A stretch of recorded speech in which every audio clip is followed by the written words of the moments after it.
हो गया। तो बच्चों देखो, अभी कौन सा चैप्टर पढ़ने जा रहे हैं हम? प्रोबेबिलिटी, प्रायिकता। ठीक है। आ, तो क्लास टेंथ में भी थोड़ा बहुत आप पढ़ चुके हो इस चीज़ को, नाइन्थ में भी पढ़ा था, टेंथ में भी पढ़ा है प्रोबेबिलिटी। थोड़ा बहुत तो आपको बेसिक आइडिया होना चाहिए पहले से। लेकिन मैं हल्का फुल्का बता देता हूँ होता क्या है। ठीक है। ना भी हो तो बहुत ज़्यादा फर्क नहीं पड़ेगा बेसिक आइडिया, क्योंकि जो नाइन टेंथ में पढ़ा था बहुत बेसिक से क्वेश्चन पढ़े थे आपने। तो वो भी हमें अभी जल्दी से समझा देता हूँ, आप ध्यान से समझना इस चीज़ को। सबसे पहले जैसे हम किसी चीज़ के होने के चांस पूछें आपसे, मैं ये पूछूं किसी कोई चीज़ अगर ऐसी है, जैसे मैं पूछूं कल सूरज पश्चिम से निकलेगा, इस बात की क्या संभावना? परसेंटेज में बता दो आप, परसेंटेज में आप बातचीत में ही बोलते हो। तो कल सूरज पश्चिम से निकलेगा, कितने परसेंट चांस हैं? 0% चांस है, बिल्कुल सही बात है। कल सूरज ये विवेक एक लड़का है, इसके कितने परसेंट चांस हैं? 100%। पक्का पता है आपको? देखा है आपने? 100%। ठीक है। विवेक लड़का है, 100%, मतलब जो चीज़ होगी वो 100%, और जो चीज़ नहीं होगी, बिल्कुल हो ही नहीं सकती, असंभव है, वो 0%। अगर कोई चीज़ 50-50 है, जैसे इंडिया बांग्लादेश का मैच चल रहा है, इंडिया जीतेगी, कितने परसेंट चांस है? 50%। ज़्यादा, वैसे तो ज़्यादा है इंडिया के जीतने के। आपने एक बार 50 कह दिया, मैंने 50 लिख दिया। अब होता क्या है, प्रोबेबिलिटी का क्या मतलब है? प्रोबेबिलिटी ये जो आप परसेंटेज में, अच्छा किसी चीज के संभावना की बात करें तो उसके परसेंटेज में बात करें, संभावना की परसेंटेज, क्या वो 110% हो सकती है? मैं कहूँगी 110% ये काम होगा, इस का कहने का कोई सेंस है? नहीं है, कोई सेंस नहीं है। 100% का मतलब होगा ही होगा, 110% का कहने का कोई सेंस नहीं बनता। अगर मैं कहूँ कि -100% ये चीज होगी, इसका कहने का कोई सेंस है? नहीं, माइनस में भी संभावना नहीं हो सकती। 0% का मतलब वो चीज होगी ही नहीं, असंभव है बिल्कुल, तभी 0% कह सकते हैं हम। तो प्रोबेबिलिटी में जो 0% है उसको हम 0 कह देते हैं, और 100% है उसको हम 1 कह देते हैं। तो प्रोबेबिलिटी हमारी 0 से लेकर 1 तक होती है, ना 0 से कम ना 1 से ज़्यादा। अगर कोई चीज़ होगी होगी, कल सूरज पूरब से निकलेगा, इस बात की प्रोबेबिलिटी क्या है, प्रायिकता क्या है? पूरब से निकलेगा, ईस्ट से। हाँ, कल सूरज ईस्ट से निकलेगा, पूरब से निकलेगा, इस बात की प्रोबेबिलिटी कितनी है? 1। जैसे 100% बोला था ना, ऐसी प्रोबेबिलिटी में कितनी हो जाएगी? 1 हो जाएगी। ठीक है। कल सूरज पूरब में डूबेगा, इस बात की प्रोबेबिलिटी कितनी होगी? 0। पश्चिम में डूबता है ना, तो पूरब में कैसे डूब जाएगा, इस बात की प्रोबेबिलिटी 0। तो जो चीज़ नहीं होगी उसकी 0, जो होगी उसकी 1। इतनी बात क्लियर है आपको? ठीक है। और 50% को प्रोबेबिलिटी में क्या लिखेंगे? 0.5, या फिर 1/2 भी कह देते हैं। 50% मतलब आधा, आधा चांस है, तो प्रोबेबिलिटी का मतलब आधा। समझ गए ना आप? तो ये प्रोबेबिलिटी है। अब प्रोबेबिलिटी का थोड़ा सा फॉर्मूला देखें, प्रोबेबिलिटी प्रायिकता। प्रोबेबिलिटी का जो फॉर्मूला होता है वो तो favourable outcome upon total outcome. Favourable को बोलते हैं अनुकूल परिणाम, अनुकूल परिणाम, और टोटल को बोलते हैं कुल परिणाम, कुल परिणाम। सही बात है ये? ठीक है।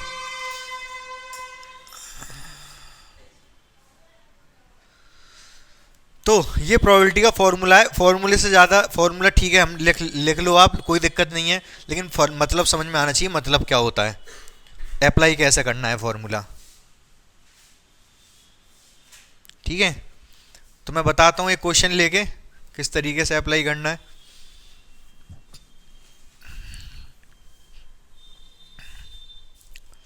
अगर मैं ये कहूँ कि मैं एक पास एक डाइस को फेंक रहा हूँ, तो इसमें क्या क्या आ सकता है? 1 2 3 4 5 6, ये सब आ सकते हैं। मैं आपसे पूछूं प्रोबेबिलिटी किसकी, 1 और 6 के आने की प्रोबेबिलिटी पूछूं, तो बता दोगे आप मुझे? या तो 1 आ जाए या 6 आ जाए, इस बात की मुझे प्रोबेबिलिटी, चांस जो हम बात कर रहे थे परसेंटेज में, उसी तरीके से क्या चांस है, क्या प्रोबेबिलिटी है 1 या 6 आने के। कैसे पता करेंगे? अभी फॉर्मूला बताया मैंने, ऊपर बताया था फेवरेबल आउटकम, ये सब आउटकम है, इन सबको क्या बोलते हैं हम? आउटकम। अभी मैं आपको जो पहली जो एक्सरसाइज है उसमें कुछ है नहीं, वैसे उसमें दो ही चीज़ पता करनी है, आउटकम, आउटकम का मतलब परिणाम, और एक है सैंपल स्पेस, सैंपल स्पेस का मतलब है प्रतिदर्श समष्टि ऐसा करके कुछ है, हिंदी में देख लेंगे अभी उसको। तो यही दो चीजें आसान है, पहली वाली एक्सरसाइज बिल्कुल। क्या है? प्रतिदर्श समष्टि। ठीक है, देखते हैं अभी। फिलहाल पहले प्रोबेबिलिटी समझ लो होता क्या है। तो छह चीजें हैं, छह में से कुछ भी आ सकता है। टोटल छह है कि नहीं? छह में से कुछ भी आ सकता है कि नहीं विवेक? तो नीचे क्या आएगा? छह। कुल परिणाम है छह। टोटल जो टोटल परिणाम है, कुल परिणाम वो छह है। इसमें से आपके फेवर में क्या है? आप क्या क्या चाह रहे हो? या तो एक आ जाए या छह आ जाए, यही तो चाह रहे हो। तो आपके अनुकूल कौन कौन से परिणाम है? एक और छह। कितने हो गए वो? दो। दो आपके अनुकूल हैं। दो से जब काटोगे एक बार, ये तीन बार, तो 1/3 प्रोबेबिलिटी आ गई एक और छह आने की। बात समझ में आएगी नहीं आपको? बोलो, क्लियर है? ठीक है। अगर मैं आपसे पूछूं, अगर मैं दो कॉइन को उछालूं एक साथ, दो कॉइन को उछालूं, एक पर हेड और एक पे टेल आने की प्रोबेबिलिटी बता सकते हो मुझे? एक पे हेड आ जाए, एक पे टेल। 50-50। हाँ, 1/2 कैसे? अच्छा, दोनों पे हेड आने की प्रोबेबिलिटी, दोनों पे ही हेड आ जाए, दो सिक्कों को उछालो दोनों पर हेड आ जाए, इस बात की प्रोबेबिलिटी कितनी होगी? क्या कह रहे हो? उछाल के देखें। दोनों पे हेड आ जाए,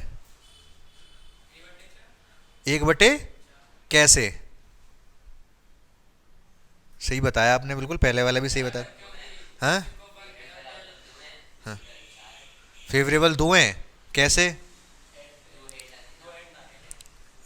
गलत कंसेप्ट। एक कैसे है अनुकूल और कुल चार कैसे? चलो ये बता दो आप। हम्म, सही। हेड और टेल फोर हो गए। अच्छा, तीन होंगे, तीन होंगे फिर। तीन। अब उसमें आठ कैसे हो गए? दो गुणा दो, आपने पढ़ा होगा थोड़ा बहुत पहले, याद होगा आपको पिछली साल का। हाँ हाँ हाँ हाँ, सेवन से आइडिया लग गया होगा आपको। ठीक है, तो देखो मैं आपको बता दूं, दो सिक्कों का बताता हूँ। ये क्या है? दो सिक्के हैं, पांच का है। ठीक है, तो अगर मैं टोटल आउटकम की बात करूं, क्या क्या पॉसिबिलिटीज हो सकती हैं? हो सकता है इस पे हेड आए, इस पे भी हेड आए। हो सकता है इस पे हेड आए, इस पे टेल आए। हो सकता है इस पे टेल आए, इस पे हेड आए। हो सकता है दोनों पे टेल आए। तो टोटल चार पॉसिबिलिटीज हैं, पहली, दूसरी, तीसरी, चौथी। तो प्रोबेबिलिटी चाहिए थी मुझे हेड हेड की, किसकी? तो होगा क्या, अगर हेड हेड की प्रोबेबिलिटी चाहिए तो टोटल आउटकम है कितने यहां पर? चार। फेवरेबल कौन है, कौन सा है? केवल एक पे, ये वाला। तो 1/4 प्रोबेबिलिटी हो गई। अगर मैं पूछूं प्रोबेबिलिटी किसकी? एक हेड एक tail, one head and one tail, क्या होगी प्रोबेबिलिटी इसकी? कैसे? टोटल तो अभी भी चार हैं, एक दो तीन चार। और फेवरेबल कौन कौन से इनमें से? हाँ, ये दोनों फेवरेबल हैं, हेड टेल, टेल हेड। एक है इसमें भी, एक हेड एक टेल है इसमें भी। तो दो फेवरेबल हैं, 1/2। 1/2 प्रोबेबिलिटी हो गई। बात समझ में आएगी नहीं? क्लियर है थोड़ा थोड़ा? ये देख लो। ठीक है, अब देखो ये तो बेसिक नॉलेज थी जो क्लास 10th की कह सकते हो, आपको मिल गई। ठीक है, अब फिलहाल हम तीन चीजों पर डिस्कस करने वाले हैं। Random experiment, sample space, random experiment, sample space, और एक आपका आउटकम। आउटकम मतलब परिणाम। तीन चीजें कौन कौन सी बताई मैंने? रैंडम एक्सपेरिमेंट, सैंपल स्पेस और आउटकम। हिंदी में क्या बोलेंगे? लिख देता हूं मैं इधर, रैंडम एक्सपेरिमेंट। एक आपका आउटकम क्या होता है ये आपको पता होना चाहिए। एक आपका सैंपल स्पेस।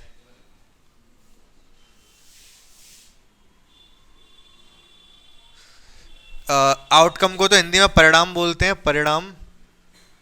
परिणाम क्या आया निकल के? सैंपल स्पेस को प्रतिदर्श समष्टि। सही लिखा है मैंने ये? देखना। हम्म, अब ये क्या है, यादृच्छिक। अब देखो ये सब हिंदी के टर्म है, लेकिन क्या होता है, हिंदी में बोलोगे नहीं आप इसको। यादृच्छिक, पता नहीं, देख लेना ये क्या है, परीक्षण। ठीक है, कोई बात नहीं, होगा कुछ भी। फिलहाल हम रैंडम एक्सपेरिमेंट ही देखेंगे, हिंदी में भी इंग्लिश में भी। परिणाम को आउटकम ही बोलेंगे, परिणाम भी बोल दोगे आप। और ये सैंपल स्पेस को प्रतिदर्श समष्टि है, सैंपल स्पेस, दोनों चीज़ें आपको याद रखनी है, क्योंकि यादृच्छिक छोड़ो, उसको हटाओ। तो अब मेरी बात सुनो ध्यान से। रैंडम एक्सपेरिमेंट का क्या मतलब है? सबसे पहले रैंडम एक्सपेरिमेंट मतलब ये है कि जैसे कोई एक्सपेरिमेंट करते हो आप, मैं अगर एक एक्सपेरिमेंट दूं, केस मार्कर की लंबाई नाप के लेके आओ, तो अब स्केल से नाप के बता दोगे? ये एक एक्सपेरिमेंट है, इसका आउटकम फिक्स है, जो आंसर आना वही आएगा, चाहे वो विवेक करें चाहे कोई और करे। ठीक है, इसका जितना भी लंबाई नाप के लानी है वो बात अलग है कि विवेक जल्दी में उल्टा सीधा कुछ बता दे, लेकिन अगर कायदे से करेगा तो जो लंबाई इसकी जो भी आएगा वो सब कोई बराबरी बताएगा। लेकिन अब ये तो एक्सपेरिमेंट है, क्या है ये? एक्सपेरिमेंट। रैंडम एक्सपेरिमेंट क्या होता है? जिसका आउटकम फिक्स ना हो, आउटकम मतलब परिणाम फिक्स ना हो कि क्या आने वाला है, उसको रैंडम एक्सपेरिमेंट बोलते हैं। ठीक है, तो जैसे कि मैं कॉइन को उछाल रहा हूँ, क्या कोई बता सकता है कि अगला हेड आने वाला है कि टेल आने वाला है? नहीं। तो ऐसे एक्सपेरिमेंट को क्या बोलते हैं? रैंडम एक्सपेरिमेंट, यादृच्छिक परीक्षण। बात समझ में आ गई यहाँ तक? परिणाम आप समझी गई होगी। जो भी चीज़, जब कोई चीज़ की जाती है तो जो भी आने वाला होता है वो उसका परिणाम होता है, आउटकम होता है। जैसे कॉइन को उछाल रहे हैं तो हेड या टेल एक आउटकम है। ठीक है, अगर दो कॉइन को एक साथ उछाल रहे हैं तो आउटकम क्या क्या हो सकते हैं? आउटकम हो सकते हैं head head, head tail, tail head, tail tail. प्रतिदर्श समष्टि सैंपल स्पेस क्या होता है? सैंपल स्पेस एस से डिनोट करते हैं। ये जितनी, अगर कोई भी एक्सपेरिमेंट हो रहा है, जैसे मैंने यहाँ पर एक एक्सपेरिमेंट जो पता है क्या लिया है, इस एक्सपेरिमेंट नाम लिख दे रहा हूं, दो कॉइन को उछालना, टॉसिंग टू कॉइन। हिंदी में लिख देंगे दो सिक्कों को उछालना एक एक्सपेरिमेंट है। ये एक्सपेरिमेंट चल रहा है हमारा। परिणाम क्या क्या हो सकते हैं? सारे हो सकते हैं। इसका सैंपल स्पेस अगर बनाए तो जितने हमारे आउटकम है सबको मैं एक साथ लिख दूं तो वो हमारा क्या बन जाता है? सैंपल स्पेस प्रतिदर्श समष्टि बन जाती है। बात समझ गए ये?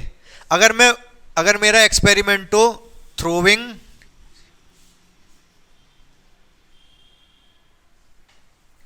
अ डाइस, एक डाइस को थ्रो करना, तो हमारे परिणाम क्या क्या हो सकते हैं? 1 2 3 4 5 6। और जो सैंपल स्पेस, ये सेट की फॉर्मेट में लिखते हैं। सेट आप समझ पढ़ चुके हैं ना पहले चैप्टर। कर्ली ब्रैकेट में लिखते हैं, जितने भी आउटकम उनको कर्ली ब्रैकेट में लिख देते हैं, 1 2 3 4 5 6। क्या ये तीनों टर्म क्लियर हैं आपको बिल्कुल पूरी अच्छी तरीके से? Random experiment, outcome, sample space, कोई डाउट नहीं होगा विवेक इनमें तो? ठीक है ना? तो डाइस को, पासे को फेंकना, ठीक है, इसको मतलब पासे को फेंकना। अगर हमारा रैंडम एक्सपेरिमेंट क्या है? पासे को फेंकना। तो हमारे परिणाम हो सकते हैं 1 2 3 4 5 6। इसका सैंपल स्पेस बनाएंगे तो एस एस कर्ली ब्रैकेट 1 2 3 4 5 6। अब वैसे और भी सारी चीज़ें सीखनी है हमको, बहुत सारे इवेंट वगैरह क्या होते हैं, लेकिन सबसे ये जो 3 टर्म सीख लेना तो आपकी एनसीईआरटी की पहली एक्सरसाइज हो जाएगी। तो फिलहाल हमारा उद्देश्य यही है कि एनसीईआरटी कंप्लीट कर दें अभी। ठीक है, बाद में जो एक साथ कुछ और ले लेंगे। तो फिलहाल पहली वाली एक्सरसाइज देखो आप क्या क्या दे रखा है उसमें। तो क्वेश्चन नंबर 1 से लेके 7 तक केवल हमें सैंपल स्पेस पता करने हैं, जो भी क्वेश्चन दे रखे हैं उसके। ठीक है, तो उससे पहले आप एक बात समझ लो, जो एलिमेंट्स होंगे, अच्छा उनको क्या बोलते हैं? जैसे हमने अभी सैंपल स्पेस लिखा था एक 1 2 3 4 5 6। तो ये जो हर एक पॉइंट है इसको क्या एलिमेंट बोल देते हैं? इस जो हमने एक्सपेरिमेंट किया उसके क्या है ये, या फिर सैंपल पॉइंट क्या बोलते हैं? ये पूरा तो सैंपल स्पेस है, और किसी एक को बोल देते हैं सैंपल पॉइंट। हिंदी में क्या है? बिंदु, प्रतिदर्श बिंदु। ठीक है, तो समझ गए? आसान सी चीज थी ये तो बहुत। अब इसके बाद एक चीज और समझो सबसे पहले, जैसे कितने आउटकम आएंगे, मतलब सैंपल स्पेस में कितने एलिमेंट होंगे, ये कैसे पता चले? अगर मैं ये कह दूं कि मैं 3 डाइस को फेंक रहा हूं, 3 डाइस फेंक दिए, चलो 2 ही फेंक लो, पहले 2 डाइस लिए मैंने, जैसे लूडो जो खेलते थे वो दोनों फेंक दिए मैंने, तो कितने आउटकम हो सकते हैं? टोटल कितने आउटकम आ सकते हैं? 36 आएंगे। 3 अगर होंगे तो अगर 3 डाइस होंगे तो कितने आउटकम होंगे टोटल? 216। तो आउटकम कैसे पता करते हैं? आउटकम पता करने का तरीका ये है कि अगर मैं ले लूं एक डाइस, एक कॉइन, और क्या ले लूं, चलो इतना ही बहुत है। अगर डाइस है तो इसमें 6 आउटकम होते हैं, कॉइन है तो इसमें 2 आउटकम होते हैं। दोनों को अगर एक साथ फेंक रहे हो तो दोनों की गुणा कर दो, तो कितने आउटकम आ जाएंगे? 12। बात समझ रहे हो आप मेरी या नहीं? ठीक है। अब जैसे तीन तीन मैंने डाइस लिए थे,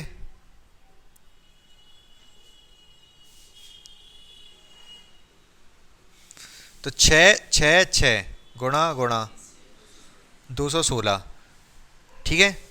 तो टोटल आउट, गुणा क्यों करते हैं? गुणा इसलिए करते हैं, लॉ ऑफ, मैंने आपको वो बताया था परम्यूटेशन, हाँ, फंडामेंटल प्रिंसिपल ऑफ काउंटिंग, उसमें फंडामेंटल प्रिंसिपल ऑफ मल्टीप्लिकेशन बताया था मैंने।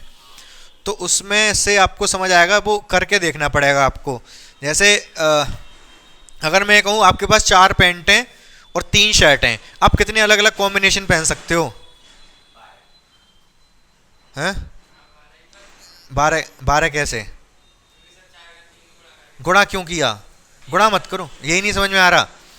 जैसे आपके पास 4 पैंट हैं, 3 शर्ट बताई ना मैंने, S1 S2 S3, और 4 पैंट हैं, P1 P2 P3 P4। 4 pant 3 shirt. आप इस शर्ट के साथ कोई सी पैंट पहन सकते हो। 4 कॉम्बिनेशन हो गए कि नहीं? इस शर्ट के साथ भी कोई सी पैंट पहन सकते हो, 4 और कॉम्बिनेशन हो गए। इस शर्ट के साथ भी कोई सी पैंट पहन सकते हो, 4 और हो गए कि नहीं?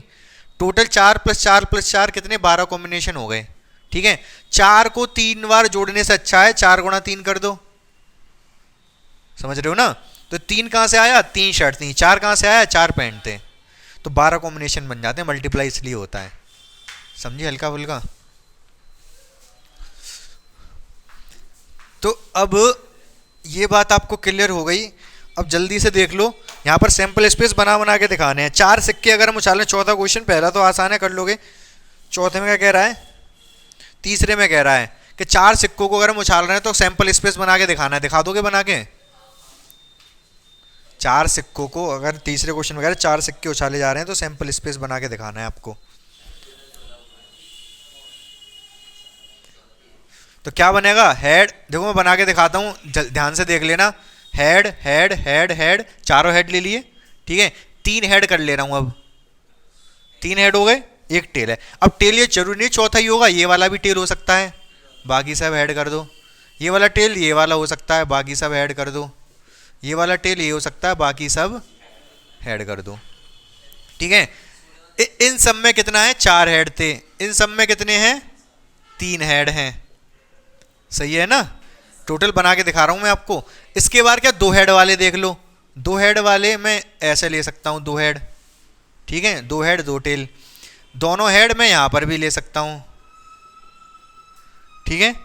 और दोनों हेड बीच में भी ले सकता हूं, टेल टेल। और कहीं रह गए? अब इधर उधर लूंगा। एक है, एक टेल हेड, टेल हेड।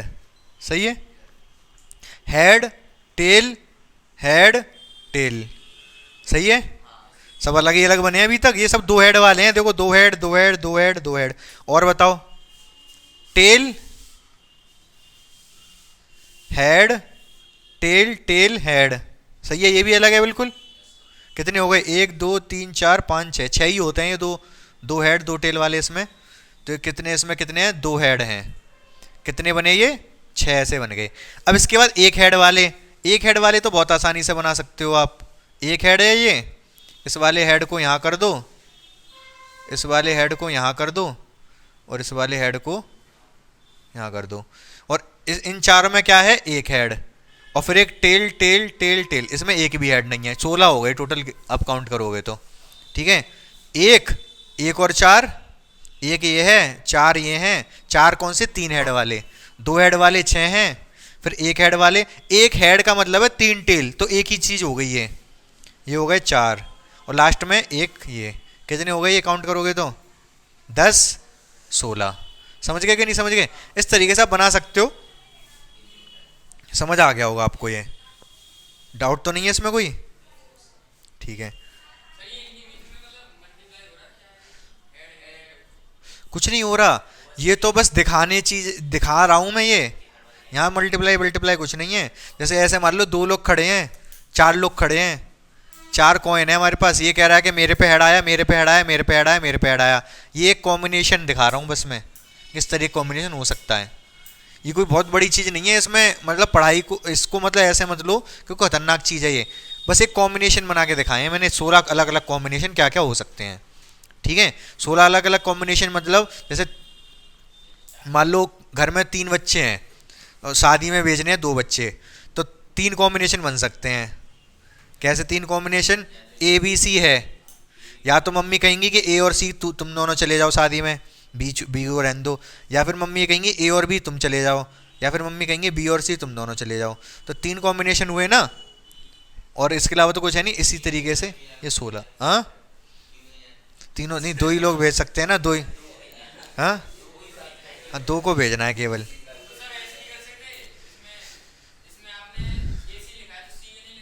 नहीं, इसमें नहीं लिख सकते, इसमें लिखा है यहाँ पर ऑर्डरिंग का फर्क पड़ रहा है।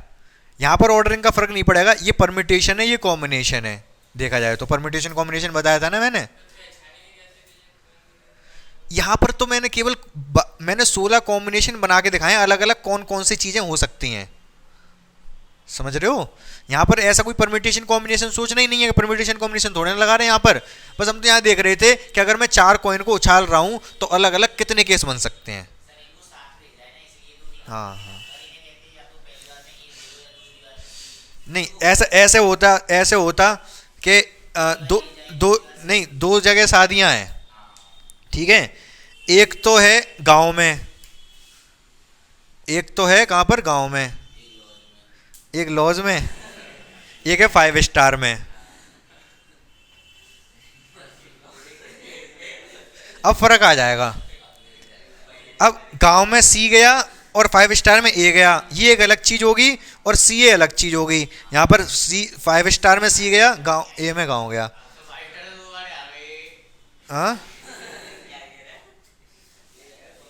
अब 6 कॉम्बिनेशन बन जाएंगे। अब ये परम्यूटेशन हो जाता है, इतनी टेंशन नहीं लेनी, इतना मतलब इसको मुश्किल मत लो। आप सिर्फ ये समझो कि 4 कॉइन थे, उछालें तो 16 कॉम्बिनेशन ही बन सकते हैं। बाकी 1-2 और बता रहा हूँ, आपको क्लियर हो जाएगा। अब देखो बहुत जल्दी जल्दी से देखो, चौथे वाले का मैं बता दे रहा हूँ क्योंकि आपको, इधर ध्यान दो सभी। चौथे में क्या कहा गया है? एक एक हमने कॉइन उछाला है और एक डाइस, एक सिक्का और एक पासा, ठीक है। ये सिक्का और ये पास, कॉइन और डाइस। तो अगर मेरे पास कॉइन पे आया हेड, हेड के साथ इस पे बना सकता है, हेड के साथ इस पे 2 आ सकता है, हेड के साथ 3, हेड के साथ 4, हेड के साथ 5, हेड के साथ 6, ये 6 हो गए। ऐसा भी हो सकता है टेल के साथ 1 आए, टेल के साथ 2 आए, टेल के साथ 3 आए, टेल के साथ 4 आए, टेल के साथ 5, टेल के साथ 6। टोटल 12 कॉम्बिनेशन बन गए। यही 12 आउटकम है। क्या है ये? 12 आउटकम्स हैं। और जब सैंपल स्पेस लिखोगे आप, तो सैंपल स्पेस कैसे लिखोगे इसका? H1, H2, H3, H4, इसी तरीके से सारे लिख दोगे, सैंपल स्पेस बन जाएगा। सैंपल स्पेस ही तो पूछा है, समझ रहे हो ना? तो बस हमें सैंपल स्पेस दिखाना था क्या क्या चीजें हो सकती हैं अगर ऐसा हो रहा है। और वैसे भी ये 12 ही आने थे क्योंकि इसमें 2 होते हैं और इसमें 6 होते हैं, 6 दूनी 12। समझ गए कि नहीं समझे? हाँ, ये आंसर है इसका, ये पूरा लिखने पड़ेंगे, मैंने पूरे नहीं लिखे। 6th वाला क्वेश्चन आप देखो, इसमें क्या कह रहा है? एक्स कमरे में 2 लड़के और 2 लड़कियां हैं। एक एक्स कमरा है, इसमें क्या है? 2 गर्ल हैं, 2 बॉय हैं। एक वाई कमरा है, एक लड़का और 3 लड़कियां हैं, इसमें एक बॉय है और 3 गर्ल हैं। अब क्वेश्चन क्या है? उस जिसमें पहले एक कमरा चूज करेंगे, फिर एक कोई बच्चा चूज करेंगे। समझ रहे हो आप क्या कह रहा हूँ? दो चीजें हैं यहाँ पर, सैंपल स्पेस बनाना है इसका। दो चीजें क्या हैं? पहले एक हमें रूम चूज करना है, एक कमरा चूज करना है, और फिर उसके बाद एक बच्चा चूज करना है, लड़का या लड़की। ठीक है, तो किस तरीके से सैंपल स्पेस बन सकते हैं इसमें?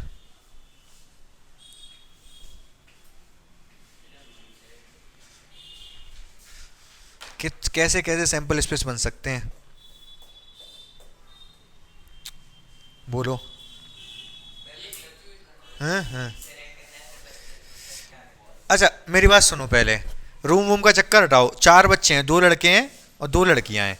मुझे कोई एक बच्चा चूज करना हो, कितने तरीके हो सकते हैं? हाँ, नहीं नहीं नहीं नहीं, कि कोई एक कमरा चूज करना है पहले, फिर एक बच्चा चूज करना है।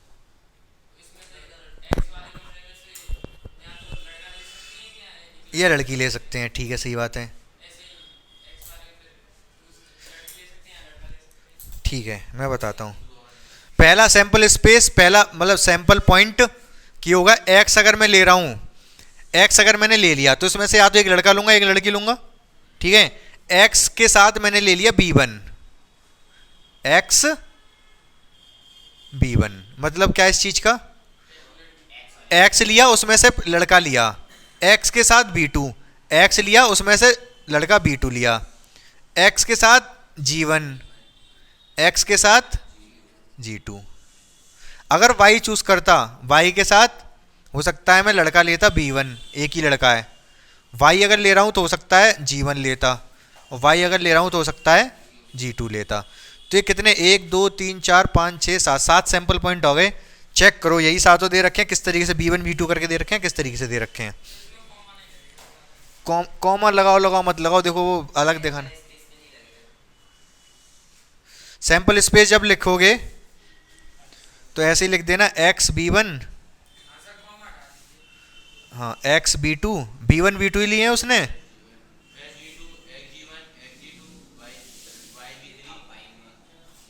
B1 B2 करके लिए हैं कैसे? 8 हैं, तो यहाँ पर तीन, अच्छा तीन लड़कियां हैं ना, ये y के साथ G3 भी आएगा। G4 कहाँ है? तीन ही तो लड़कियां हैं। हाँ हैं? रुक जाओ, अच्छा अच्छा, वो इनके नाम अलग ले लिए हैं इसने, मतलब जब इसको चूज कर रहे हैं तो इनके नाम अलग ले लिए। जैसे यहाँ पर G1 G2 तो हो चुका है ना, इस वाली लड़की को G3 G4 G5 नाम दे रहा है। यहाँ पर B1 B2 है, इधर वाले लड़के को नाम ये B3 देगा। फिर समझ गए नहीं समझे? दोबारा क्या बताना है इसमें? इसमें से इस वाले, ये जो इसमें जो दो लड़कियां हैं इनके नाम है G1 G2, जो लड़के हैं उनका नाम है B1 B2। इसमें जो लड़का है उसका नाम B3 लिख दिया। इसमें जो लड़कियां हैं G2 तक हो चुकी हैं, G3 G4 G5। अब अगर x ले रहे हैं तो x के साथ G1, x के साथ G2, x के साथ B1, x के साथ B2, चार तो ये हो गए। y के साथ B2, y के साथ G3, y के साथ G4, y के साथ G5, 8 हो गए टोटल। वही सारे लिख रहे हैं यहाँ पर, क्लियर है? हाँ ऐसे ये बना लेना। देखो प्रोबेबिलिटी एक ऐसा चैप्टर है आपका, जैसे अगर आप कोई चैप्टर पढ़ रहे हो, ठीक है, तो वहां पर सोचना कम पड़ता है, करना ज़्यादा पड़ता है। जैसे मान लो कोई भी चैप्टर उठा लो, ट्रिग्नोमेट्री उठा लिया, ठीक है, आपने क्या करा, सोचा थोड़ा सा कि अच्छा ये वाला क्वेश्चन ऐसे होगा, फिर करना पड़ेगा। 1 मिनट सोचोगे, 5 मिनट करोगे, यही तो काम होगा। प्रोबेबिलिटी में 5 मिनट सोचोगे, 1 मिनट में क्वेश्चन कर दोगे। यहाँ पर सोचने का खेल है, आपको पता चल जाएगा आंसर है क्या, करना कैसे सॉल्व है, लिखने में ज़्यादा टाइम नहीं लगता है इसमें। तो इस तरीके से अपना अपना तरीका है बनाने का। जैसे मैंने पहले जो बनाया था वो भी गलत नहीं था। अगर आप ये सोच रहे हो कि जैसे B1 B2 यहाँ पर लिए थे, इसमें B1 B2 ले लिए, वो गलत नहीं है। वो भी सही था कि y का B1 अलग है, इसका B1 अलग है, 8 होने चाहिए, 8 दिखने चाहिए, वो भी सही थे, ये भी सही है। समझ रहे हो ना? तो पहले ये बनाओगे आप, उसके बाद ये बनाओगे, फिर सैंपल स्पेस में सारे लिख दोगे इस तरीके से बस। हाँ हाँ बिल्कुल बिल्कुल, आप ये लिखो और ये लिखो, ये ना लिखो तो भी चल जाएगा। वो अपने ऊपर है कि आप कैसे सॉल्व कर रहे हो, उसको दिखाने के ऊपर है। मेन चीज़ ये है, मेन चीज़ ये है, आंसर का ही खेल होता है इसमें। आंसर आपने लिख दिया तो काफ़ी होता है, क्योंकि बाकी ज़्यादा कुछ होता ही नहीं है प्रोबेबिलिटी में, ठीक है। लेकिन सोचने का खेल है पूरा, कि सोच कितना लिया आपने और क्या आपने सही कंसेप्ट पकड़ लिया जो वो पूछना चाह रहा है। तो आंसर मेन है, बाकी ये थोड़ा बहुत ऐसे बना दोगे तो अच्छा लगेगा, नहीं तो एक ही केवल आंसर आंसर अच्छा नहीं लगेगा। नहीं नहीं 16 नहीं आएंगे। क्वेश्चन 13वां देखो मैं बताता हूँ क्वेश्चन क्या है। चार पर्चियां हैं 1 2 3 4, चार पर्चियां उन पर नंबर लिख रहे हैं 1 2 3 4। क्या कहा है क्वेश्चन में उसने उसने ये कहा है कि एक पर्ची निकालते हैं, फिर उसके बाद दूसरी एक और पर्ची निकालते हैं। वो जो निकाल ली उसको जेम मतलब उसको ये नहीं कि उसने वापस उसी में रख दिया, फिर उसको निकालने के बाद फिर दूसरी निकालते हैं। ठीक है, तो सैंपल स्पेस ही लिख रहा हूँ इस बार डायरेक्ट में, बाकी फालतू की चीज़ें नहीं लिख रहा। हो सकता है पहली पर्ची मैंने 1 निकाली, दूसरी 1 तो आएगी नहीं, अब दूसरी 2 हो सकती है, 1 के साथ 3 भी हो सकती है, 1 के साथ 4 भी हो सकती है। ये 3 सैंपल पॉइंट हो गए, 1 2 3 हो गए ना, ये पूरा एक है। क्योंकि दो इवेंट हमारा रैंडम एक्सपेरिमेंट क्या है कि एक के बाद एक दो बार दो पर्चियाँ निकालनी है। तो जब तक 2 पर्चियाँ निकलेंगी तब तक हमारा टास्क कंप्लीट नहीं होगा, एक सैंपल पॉइंट नहीं मिलेगा। तो पहला तो मैंने 1 निकाली, अब यहाँ पर अगर सैंपल पॉइंट ऐसे लिखूँ 1 2 तो 12 लगेगा, अच्छा नहीं लगेगा। ठीक है, पर्ची निकाल रहे हैं ना, तो पहली पर्ची मैंने निकाली 1 और दूसरी निकाली कॉमा लगा के 2, उसको ब्रैकेट में लग दिया, एक सैंपल पॉइंट है ये केवल। फिर दूसरा मैंने क्या किया, एक पहली 1 निकाली दूसरी 3, फिर उसके बाद पहली 1 दूसरी 4। समझ रहे हो ना मेरी बात को?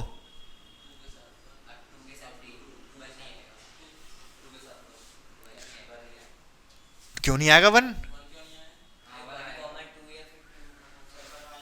2? अब ये अलग है, 1 2 2 1 दोनों अलग चीज है। पूछो अलग कैसे है? इसमें क्या था, पहली 1 निकली थी दूसरी 2 निकली है, इसमें पहली 2 है दूसरी 1 है, तो दोनों अलग मानी जाएंगी। ठीक है, 2 के साथ 2 नहीं आ सकता, 2 के साथ 3, फिर 3 के साथ 1, 3 के साथ 2, 3 के साथ 4, कर लोगे अब तो। 4 के साथ 1, 4 के साथ 2, 4 के साथ 3, 4 के साथ हैं। ठीक है, तो कितने जितने भी सैंपल पॉइंट है उतने देख लोगे आप। हाँ बिल्कुल ऐसे ही करना है। कौन से नंबर कौन सा था ये? 13। 15 में पढ़ो फटाफट। अब बताऊँ, एक बॉक्स है हमारे पास, बॉक्स में क्या है बताना एक बारी। दो दो रेड हैं और 3 ब्लैक है। आगे और भी कुछ बॉक्स है नहीं? ठीक है, अब मैं डायरेक्ट सैंपल स्पेस लिखूंगा, बस ध्यान से देखते जाना आप। सबसे पहले क्या कर रहा है वो, तो कॉइन। हाँ, अगर टेल आया तो आगे क्या करेगा, बॉक्स में से एक बॉल निकालेगा इस बॉक्स में से। ठीक है, अगर टेल आया तो बॉक्स में से बॉल निकालेगा, तो बॉल R1 हो सकती है, रेड 1 टेल के साथ। अगर टेल आया तो बॉल R2 भी हो सकती है। अगर टेल आया तो बॉल B1 टेल के साथ, B2 टेल के साथ, B3 और टेल के साथ। और दूसरा क्या कंडीशन है, अगर हेड आया तो एक डाई थ्रो करना है, मतलब पासा फेंकना है। पास में 1 2 3 4 5 6 आ सकता है। ठीक है, H1 H2 H3 H4 H5 H6। अब मैंने ये ब्रैकेट में कर करके लिखे हैं एलिमेंट। चाहो तो आप ये TR1 TR2 बिना ब्रैकेट के बिना कॉमा के लिख सकते थे, लेकिन बस एक चीज़ का ध्यान रखना पड़ेगा, इस तरीके से कर रहे हो हर एक एलिमेंट के बीच में कॉमा जरूर लगा देना। ये अलग अलग कितने एलिमेंट हो गए, 1 2 3 4 5 6 11 हो गए, 11 के बीच में कॉमा होना चाहिए। ठीक है, समझ गए कि नहीं समझ गए? लास्ट क्वेश्चन पढ़ो फटाफट। जो लास्ट क्वेश्चन है 16वां, क्या कह रहा है कि एक डाइस है, एक पासा है, उसको फेंक रहे हैं और कब तक फेंकते रहेंगे, जब तक कि 6 ना आ जाए। ठीक है, तो क्या क्या सैंपल पॉइंट हो सकते हैं बता सकते हो आप मुझे? सैंपल पॉइंट क्या क्या हो सकते हैं बता सकते हो? हाँ, क्या सबसे पहले बताओ क्या हो सकता है? आपने यूं करके फेंका डाइस, क्या क्या होगा?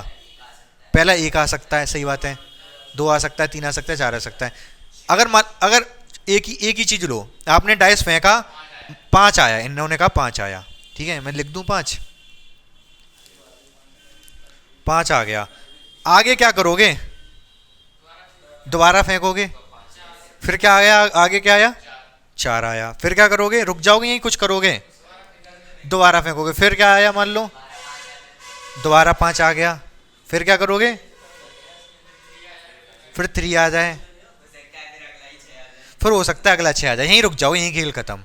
यहाँ एक सैंपल पॉइंट तैयार हो गया हमारा, ये 6 आ गया तो खेल रुक जाएगा ना, तो ये एक हमारा सैंपल पॉइंट हो गया। ये तो बहुत ज़्यादा डिफरेंट होंगे, तो ऐसे कौन कौन से दिखाएं हम। अब यहाँ पर हम पॉजिटिव थिंकिंग से शुरू करते हैं। पॉजिटिव थिंकिंग क्या, सबसे पहला 6 आ गया, एक सैंपल पॉइंट ये हो गया, पहला 6 खेल खत्म। थोड़ा और मतलब ये तो सबसे ज़्यादा पॉजिटिव चीज़ हो गई, थोड़ा नेगेटिव, इस थोड़ा और मतलब इससे कम पॉजिटिव, मान लो पहला कुछ आया 1 आया लेकिन दूसरा 6 आ गया। एक ही हो सकता है कि पहला 1 और दूसरा 6, पहला 2 दूसरा 6, पहला 3 दूसरा 6, पहला 4, पहला 5, पहला 6 दूसरा नहीं, 6 आ गया पहला तो यहीं रुक जाएंगे, पहला 6 आ गया तो यहीं रुक जाएंगे। और क्या हो सकता है, पहला 1 दूसरा भी 1 तीसरा 6, बहुत सारे बन सकते हैं ऐसे, पहला 1 दूसरा 2 फिर 6, ऐसे इनफाइनाइट एलिमेंट आ जाएंगे इसमें। समझ रहे हो मेरी बात को, ठीक है। 6 लाना हमारा उद्देश्य है, पहले ही 6 आ जाए, दूसरा 6 आए, ये सब हो सकते हैं दूसरे 6 के लिए, तीसरे पे 6 आए, ये सब हो सकते हैं, बहुत सारे बन जाएंगे। हाँ नहीं नहीं इतने ही लिख दो बहुत है, अपने हिसाब से कुछ भी लिख दो, फिक्स नहीं है क्योंकि इनफाइनाइट एलिमेंट्स हैं इसमें। समझ गए नहीं समझ गए आप, क्लियर है एक्सरसाइज पूरी, ठीक है। अब देखो 16.2 में आपको पहले 16.2 करने से पहले आपको समझना पड़ेगा इंटरसेक्शन और यूनियन, जो आप पहले चैप्टर में पढ़ चुके हो। इंटरसेक्शन और यूनियन, ध्यान है आपको क्या होता था इंटरसेक्शन और यूनियन।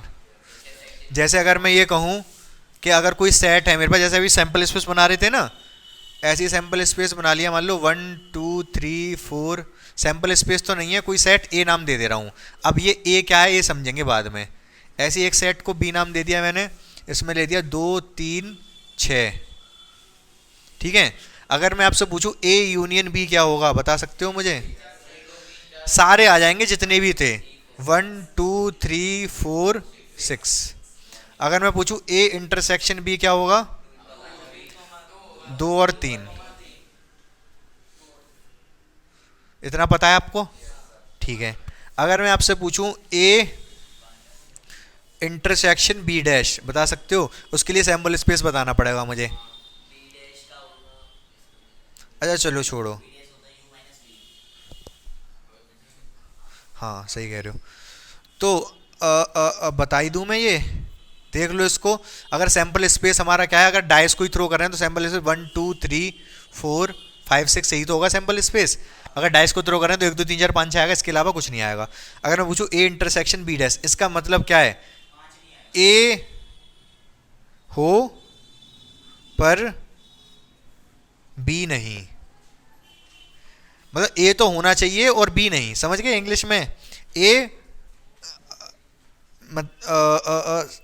पता नहीं लैंग्वेज किस तरीके से लिखा गया इसमें, छोड़ो, मैं समझ गया आप मतलब क्या है। ए हो पर बी नहीं, तो इसका मतलब क्या है, बता सकते हो मुझे? ए हो पर बी नहीं, ये तो ए माइनस बी हो गया जो मैंने लिखा है यहाँ पर। तो ए माइनस बी बता दो मुझे क्या होगा। ए तो हो लेकिन बी ना हो, तो इसमें से माइनस कर देंगे, 2 और 3 माइनस हो जाएंगे, 1 और 4 बचेगा ए में से। इसको बोलते हैं ए माइनस बी, 1,4। समझ रहे हो? अगर मैं ए इंटरसेक्शन बी डैश अगर पूछ लेता हूं आपसे, तो आपको पहले बी डैश निकालना पड़ेगा। अगर ये बी है तो बी डैश क्या होगा, 1 4 5। पूछो कैसे आया ये। इसमें इस सैंपल स्पेस को देखो, जो जो सैंपल स्पेस में है और बी में नहीं है वो सब लिख देंगे। इसमें 1 नहीं था तो 1 लिख दिया, 2 था 3 था नहीं लिखे, 4 इसमें नहीं था तो लिख दिया, 5 नहीं था लिख दिया, 6 था तो नहीं लिखा। तो इसको बी डैश बोलते हैं। जो बी में नहीं थे वो सारे लिख दिए जाते हैं जो सैंपल स्पेस में। समझ गए मेरी बात को हल्का फुल्का? तो बी डैश अगर इंटरसेक्शन निकालना है इन दोनों का तो क्या हो जाएगा, वन और फोर कॉमन है तो वन और फोर आ जाएगा। समझ गए कि नहीं समझ गए? तो आप एक चीज नोटिस कर पा रहे होगे क्या, दोनों चीज एक ही हैं, दोनों चीज एक ही है। तो अगर a माइनस बी को हम पता है क्या लिख सकते हैं, intersection a intersection b dash लिखा जा सकता है। ठीक है, आगे जब क्वेश्चन आएंगे तो और चर्चा कर लेंगे इस बारे में। फिलहाल आप क्या करो, इतना नोट कर लो। क्यों? क्योंकि आवश्यक है। अभी अभी तक नोट किया है कुछ है नहीं? अब बहुत ध्यान से सुनो, 16.2 16, हाँ हाँ हाँ, इधर ध्यान से देखो। ये लिख रहे हो तो लिखना मत, लिख लो, लिखना लिख बाद में लेना, बस समझ लो। तो अब जो 16.2 है, इतनी जितनी मैं चीज़ें एक्सप्लेन कर दूंगा तो सारी एक्सरसाइज पूरी की पूरी आप अपने आप कर लोगे, कोई दिक्कत नहीं आने वाली। लेकिन समझ लो बहुत ध्यान से होता क्या है ये सब। ठीक है, सबसे पहले हम बात कर रहे हैं कि एक एक एग्जांपल ले रहा हूँ किसका, एक वही डाइस को थ्रो करने का, पासे को फेंकने का। अगर मैं पासे को फेंक रहा हूँ तो क्या क्या आ सकता है, सैंपल स्पेस क्या क्या हो सकता है, सैंपल रैंडम एक्सपेरिमेंट क्या है, throwing a dice, throwing a die, एक डाई को फेंकना, पासे को फेंकना। तो सैंपल स्पेस हो सकता है 1 2 3 4 5 6। अब इसमें घटना क्या क्या हो सकती है, इवेंट क्या क्या हो सकते हैं। इवेंट समझते हो, घटना समझते हो? घटना दुर्घटना में क्या फर्क है? हैं? घटना दुर्घटना में क्या फर्क है, मैं ये पूछ रहा हूँ। हाँ, और घटना, घटना कोई भी हो सकती है। घटना अभी लड़ाई की घटना अभी भी ये भी चल रही है यहाँ पर, इवेंट अभी ये भी चल रहा है कि मैं आपको पढ़ा रहा हूँ, ये भी तो एक इवेंट है। क्या कह रहे हो, दुर्घटना है ये? तो ये एक इवेंट है जो मैं पढ़ा रहा हूँ। ठीक है, इवेंट कुछ भी हो सकता है, घटना कुछ भी हो सकती है, दुर्घटना जब कोई क्षति नुकसान हो जाए। ठीक है, तो अब मैं यहाँ पर एक इवेंट बना रहा हूँ, इवेंट का नाम दे दिया मैंने ए, इवेंट को नाम क्या दे दिया, और इसका इसका जो ए है ये क्या है, ए को मैं बोल रहा हूं 1 और 6 आना। क्या? आ, अच्छा, 1 और 6 कम्स अप। कम्स अप मतलब अप का मतलब क्या? अरे जब हम डाइस को थ्रो करते हैं, जो ऊपर नंबर आता है उसी को तो मानते हैं, साइड वाला थोड़े मानते हैं। मान लो कि 6 की ज़रूरत है, वो कहते हैं कि ऊपर मान लो 3 दिख रहा है, वो कहते हैं नहीं 6 आया नहीं, इधर से देख, ऊपर वाला माना जाता है। ठीक है, तो 1 और 6, तो या अगर मैं ए को लिखना चाहूँ तो कैसे लिख जाएगा ये, 1 और 6। एक मैं लिख ले रहा हूँ बी, बी का नाम है even number, even even number. Even number कौन कौन से हैं, 2 4 6, सही बात है। ठीक है, एक मैं सी ले ले रहा हूं, सी का नाम क्या है, ऑड नंबर। तो सी में क्या क्या आ जाएगा, 1 3 5। एक और ले लूं, डी और ले ले रहा हूं, डी ले लिया मैंने, prime number, prime prime number मतलब अवाज्य संख्याएं। तो डी में कौन कौन से आ जाएंगे, हाँ बोलो। 1 प्राइम नहीं होता, 2 सबसे छोटा प्राइम नंबर है, अवाज्य संख्या। 2 के बाद 3, 4 भी, 5, 4 2 से डिवाइड हो जाता है, 6 भी 2 या 3 से दोनों से डिवाइड हो जाता है। तो 4 इवेंट है हमारे पास, पहले नाम भी लिखे हैं और इनके काम भी लिखे हैं। हाँ, कुछ भी लिख सकते हैं, वो तो हमारे ऊपर है क्या इवेंट है। मैंने अब बना दिए 4 इवेंट बना दिए, क्योंकि मुझे 4 इवेंट क्यों बनाए, क्योंकि सारी चीज़ें समझानी है। 4 इवेंट 4 घटनाएं बना के दिखा दी। कब ये 4 घटनाएं कब हैं, जब डाइस को फेंका जा रहा है, डाइस को थ्रो किया जा रहा है। ठीक है, अब सबसे पहले बात आती है इम्पॉसिबल इवेंट। इम्पॉसिबल इवेंट, एक इवेंट में नाम यहां पर दे दे रहा हूं ई, 7 कम्स अप, 7 आए ऊपर। क्या ये संभव है? नहीं। तो कौन सा इवेंट है, इम्पॉसिबल इवेंट है। श्योर इवेंट, श्योर इवेंट मतलब जो चीज़ होगी होगी, मतलब एक मैंने इवेंट को नाम दे दिया, हाँ 1 2 3 4 5 और 6 कम्स अप। तो ये कैसा है? श्योर है, निश्चित है। कोई एक तो आएगा। इसमें और भी हो सकते हैं। श्योर में क्या हो सकता है कि सन कल पूरब से निकलेगा तो श्योर इवेंट है, और सन कल पश्चिम से निकलेगा इम्पॉसिबल इवेंट है, असंभव घटना है। समझ गए?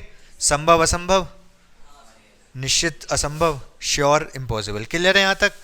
इसके बाद आओ सिंपल इवेंट। सिंपल इवेंट कौन सा होता है? एक मैंने इवेंट ले लिया यहाँ पर एफ जी ले लिया मान लो, उसमें केवल और केवल मैंने 2 लिया, तो ये कैसा इवेंट है? ये सिंपल है। यहीं लिख देता मैं तो ज़्यादा अच्छा था, यहाँ लिख दे रहा हूँ। मैंने 6 ले लिया, एक इवेंट ले लिया जिसमें केवल और केवल एक ही एलिमेंट है, तो सिंपल इवेंट। एक से ज़्यादा नहीं होंगे। कंपाउंड, कंपाउंड का क्या मतलब है? मिश्र, एक से ज़्यादा मिक्सचर होने चाहिए वो किसी चीज़ का। मिक्सचर किस तरीके से? जैसे ए और बी का मिक्सचर ले लूँ मैं, ए और बी का मतलब ए यूनियन बी ले लूँ, तो ए यूनियन बी में क्या आ जाएगा? ए में क्या था कि ए क्या 6 आए, बी में क्या था इवन नंबर आए, तो ए यूनियन बी लूंगा तो क्या आ जाएगा? 1 2 4 6। जो 1 2 4 6 है मिश्रण है दोनों का। ए यूनियन बी मिश्रण है ए का और बी का। एक भी है इसमें, 2 भी है, 4 भी है, 6 भी है, तो ए यूनियन बी क्या हो गया? Compound event. समझ गए? इसके बाद ये दोनों समझो ध्यान से, एक्सक्लूसिव अपवर्जी और एग्जॉस्टिव निशेष घटना। तो ये समझते हैं ये क्या होता है। सबसे पहले बात करें एग्जॉस्टिव इवेंट। एक्सक्लूसिव, एक्सक्लूसिव का मतलब समझ रहे हो? बिल्कुल अलग अलग। एक्सक्लूसिव का मतलब इसकी पहचान ये होती है कि ए इंटरसेक्शन बी इसमें फाई आता है, मतलब कुछ भी कॉमन नहीं होता है, बिल्कुल अलग अलग होंगे। जैसे कि फॉर एग्जांपल बी और सी, बी और सी कैसे हैं आपके? एक्सक्लूसिव हैं। पूछो क्यों? बी और सी में देखो कुछ भी एक जैसा है क्या? अगर मैं इन दोनों का इंटरसेक्शन लूँ तो क्या फाई आएगा? कुछ कॉमन नहीं है। इंटरसेक्शन में जो कॉमन होता है, अगर मैं बी इंटरसेक्शन सी लूँ यहाँ पर, तो बता सकते हो क्या आएगा? कुछ कॉमन है ही नहीं। कॉमन वाली तो लिखे जाते हैं इसमें, तो फाई, जब कुछ नहीं आता तो उसको फाई बोलते हैं। तो बी इंटरसेक्शन फाई, तो बी और सी कैसे हैं आपस में? एक्सक्लूसिव हैं, अपवर्जी हैं। बात समझ में आ गई? यहाँ तक क्लियर हो रहा है सारी चीजें? एक और रह गया एग्जॉस्टिव। एग्जॉस्टिव का क्या मतलब है? एग्जॉस्ट होके वो पूरा सैंपल स्पेस बना दें। क्या बना दें? एग्जॉस्ट होके पूरा सैंपल स्पेस बना दें, मतलब मिला के पूरा सैंपल स्पेस तैयार हो जाए। जैसे कि मैं ये कह सकता हूं इसको सीधी सीधी भाषा में, चलो इसको ऐसी रहने दो, इसको मैं ये कह सकता हूं, अगर दो या दो से ज्यादा ए और बी है मान लो, जैसे कि यहां पर इसमें इसी एग्जांपल में ले लो, बी यूनियन सी अगर मैं कर दूं, क्या कर दूं? बी यूनियन सी कर दूं, तो क्या आ जाएगा? ये सैंपल स्पेस ऐसा आ जाएगा कि नहीं? ठीक है। तो अगर ऐसा है, कोई 2 या 2 से ज्यादा इवेंट मिलके पूरा पूरा सैंपल स्पेस बना दे रहे हैं, तो उनको क्या कहते हैं? हम एग्जॉस्टिव बोलते हैं। ठीक है। बी यूनियन सी, बी और सी का यूनियन करोगे तो 1 2 3 4 5 6 सारे आ जाएंगे। तो बी और सी कैसे हैं यहाँ पर? बी और सी एक्सक्लूसिव भी हैं और नहीं, वो चीज अलग है। 1 2 एग्जांपल और लेता हूं मैं। यहां पर जो बी और सी हैं ये एक्सक्लूसिव भी हैं, दोनों में कुछ कॉमन भी नहीं है, और एग्जॉस्टिव भी हैं, दोनों को मिला के पूरा का पूरा सैंपल स्पेस भी बन जा रहा है। अब मैं 2 एग्जांपल और एक 2 एग्जांपल और लेता हूं। अगर मैं ले लूं, अगर मैंने ले लिया ए ले लिया सपोज, 1 2 1 और 2 ले लिया। एक मैंने एग्जांपल ले लिया, इसमें 3 ले लिया, 5 ले लिया, 6 ले लिया। क्या ये एक्सक्लूसिव हैं, अपवर्जी हैं ये दोनों? नहीं है। क्यों नहीं है? क्योंकि 2 कॉमन आ रहा है। क्लियर है ये बात? ठीक है। क्या ये एग्जॉस्टिव हैं? एग्जॉस्टिव भी नहीं है। अगर इन दोनों का यूनियन करूं तो क्या सारे आ जाएंगे? नहीं, 4 नहीं आएगा, 4 रह जाएगा। समझ रहे हो? हाँ, एक तो 3 भी नहीं आएगा, 3 और 4 नहीं आएंगे, तो इसलिए ये दोनों कैसे नहीं है? ना तो एक्सक्लूसिव है ना ही एग्जॉस्टिव है। अगर मैं यहां से हटा दूं 2, क्या ये अब एक्सक्लूसिव हैं? एक्सक्लूसिव अपवर्जी हैं? कुछ भी कॉमन नहीं है। एक्सक्लूसिव तो हैं। एग्जॉस्टिव हैं? एग्जॉस्टिव नहीं है, अभी भी वही दोनों नहीं है। अगर मैं यहां पर कर दूं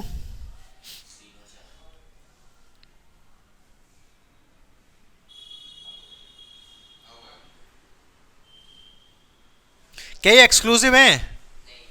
नहीं है, क्योंकि तीन कॉमन आ रहा है। एक्सक्लूसिव मतलब बिल्कुल अलग अलग, एक्सक्लूसिव, ठीक है, एक्स होने चाहिए बिल्कुल, एक्स मतलब अपोजिट, तो एक्सक्लूसिव मतलब अलग अलग होने चाहिए, जबकि तीन कॉमन आ रहा है, ठीक है। एग्जॉस्टिव है, एग्जॉस्टिव है, अगर दोनों का यूनियन करोगे तो सब आ जाएगा, 1 2 3 4 5 6 सब कुछ आ जाएगा, एग्जॉस्टिव है, एग्जॉस्टिव है, एक्सक्लूसिव नहीं है। अगर मैं तीन हटा दूं तो अब एक्सक्लूसिव भी हैं और एग्जॉस्टिव भी हैं, एक्सक्लूसिव अलग अलग भी हैं, और दोनों को यूनियन करूंगा 1 2 3 4 5 6 पूरा मिल जाएगा। 16.2 आपकी पूरी हो जाएगी, कोई क्वेश्चन नहीं बचेगा।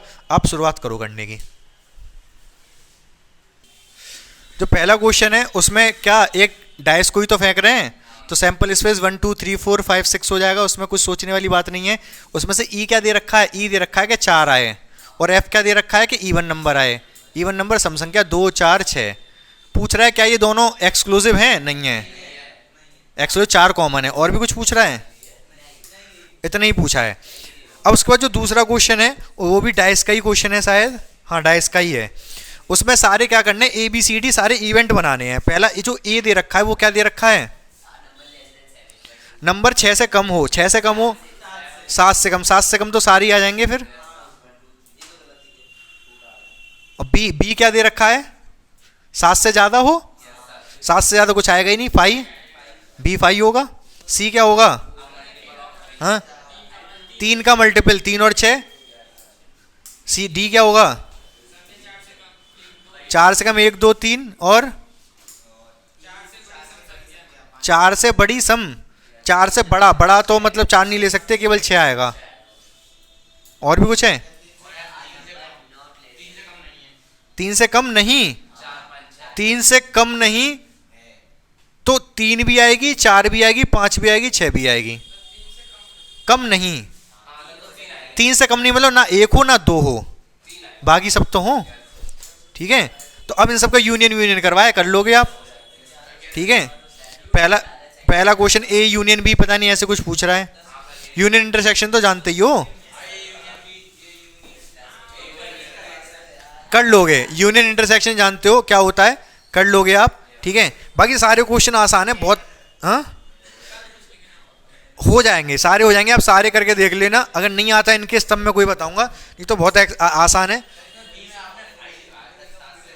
7 से बड़ा कुछ होगा ही नहीं, 7 से बड़ा कुछ आएगा ही नहीं, तो 5 तो लिखूंगा, ठीक है। करके लेके आना, कोई डाउट होगा तो मैं बताऊंगा, नहीं तो यहाँ तक ये क्लियर है आपका। जो मैंने जिस तरीके से समझाया पूरा एक ही बार में सारी डेफिनेशन, उसे सारे क्वेश्चन क्लियर हो जाने चाहिए आपके। एक एक कोई जैसे नोट वाला हो वो बता दे रहा हूँ मैं, वो आप देख लो।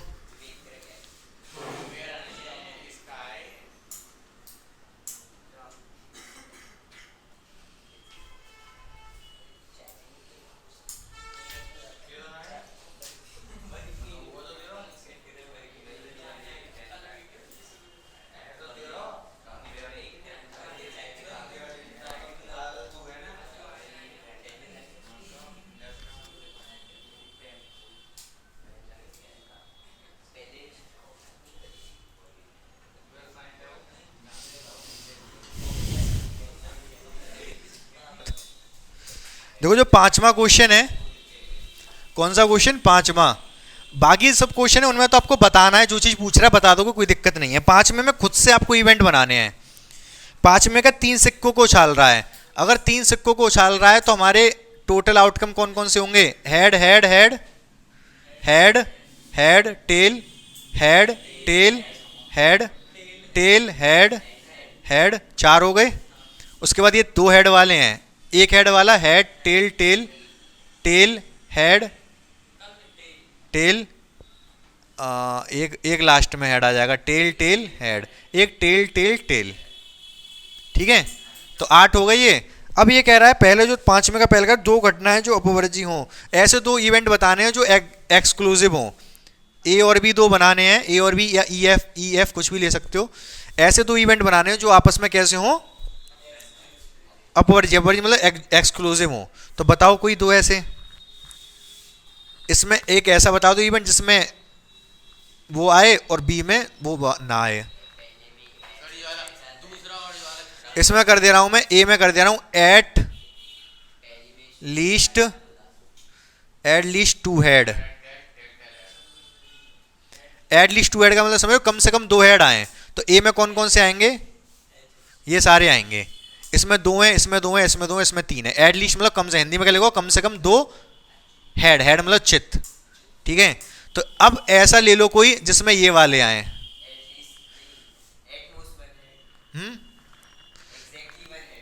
Exactly one head. इसमें मैं ले रहा हूं ऑल टेल, तीनों टेल, तो इसमें ये वाला आ जाएगा। इसमें कौन सा है, ये चारों। इसमें कौन सा, ये वाला। तो दोनों एक्सक्लूसिव है, एग्जॉस्टिव नहीं है लेकिन एक्सक्लूसिव तो है। समझ रहे हो मेरी बात को, ठीक है। लेकिन मुझे ऐसे दो इवेंट बनाने हो, बोला भी होगा उसने कि एक्सक्लूसिव भी हो और एग्जॉस्टिव भी हो।